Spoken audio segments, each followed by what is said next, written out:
إن الحمد لله نحمده بجميع المحامد كلها ما علمنا منها وما لم نعلم على جميع نعمه ما علمنا منها وما لم نعلم.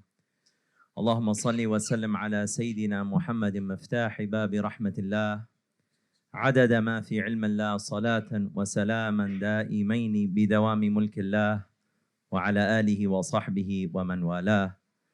رب اشرح لي صدري ويسر لي أمري واحلل عقدة من لساني يفقه قولي وسدد لساني واهدي قلبي بحق سيدنا محمد صلى الله عليه وعلى آله وصحبه وسلم. It's extremely important for us to reflect deeply upon the wisdom that Allah subhanahu wa ta'ala has placed within fasting. That this great pillar of Islam, that this extremely weighty and significant act of worship is fast approaching in the most blessed month of Ramadan.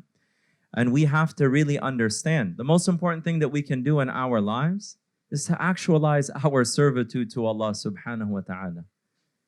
And the Prophet sallallahu alayhi wa alihi wa sahbihi wa sallam, he teaches us that fasting, at one level, outwardly, it is to refrain from food and drink. But that's just the most basic understanding of what it really is.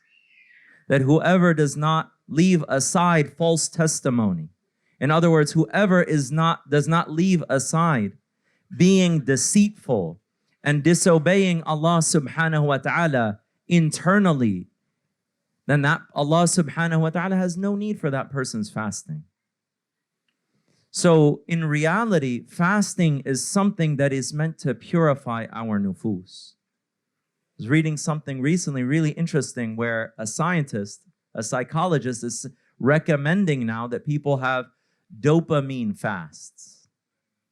That dopamine, this particular molecule in the brain where people feel anticipation and pleasure, and in this world of overindulgence, it's actually making us sick. Being in such a luxurious world where we have everything that we want and more at our fingertips is making people miserable. And what they're recommending is that people have dopamine fasts where you actually willingly do something difficult and painful. Because what that does is it sets the balance straight once again. When someone is hedonistic and all they care about, and that's really what the nafs is about. All they care about is fulfilling their lower desires and having the next peak of pleasure, and then it goes. And then you're left with this emptiness, seeking another one, and then it goes, and so forth. That what ends up happening is that a person's baseline dopamine, which makes them feel happy, it actually dips, and they start to feel miserable all the time.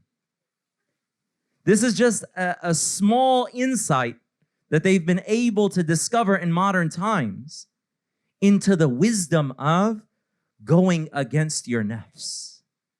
And that as Ramadan approaches, we should actually embrace the challenge. We should actually taste the sweetness of the difficulty of fasting and of exerting ourselves for the sake of Allah subhanahu wa ta'ala, because in that is our ultimate success. And that there are all types of benefits that come our way, even in a very material sense, a very superficial level of our well-being.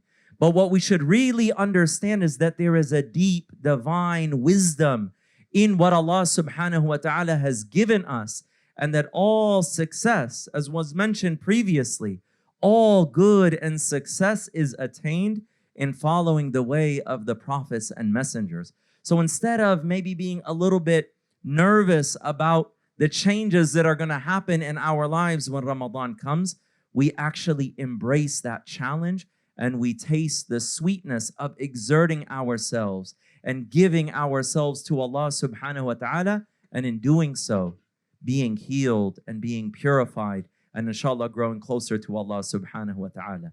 Wa sallallahu wa sallam ala Sayyidina Muhammad وعلى آله وأصحابه أجمعين والحمد لله رب العالمين.